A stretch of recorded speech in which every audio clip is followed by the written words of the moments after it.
Els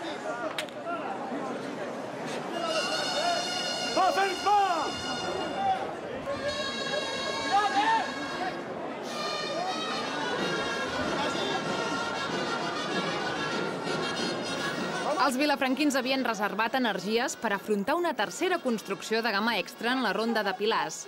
L'espadat de 8 amb folre i manilles. Va, que està molt maco, treballant! Som Lucas! Va, tens que el tens tot, va! Era el final desitjat per un Sant Fèlix excel·lent. A més, els pilaners s'hi jugaven el seu orgull personal, després que 15 dies enrere, a la Bisbal, només l'haguessin pogut carregar. Ràbia, ràbia! Va, motiva!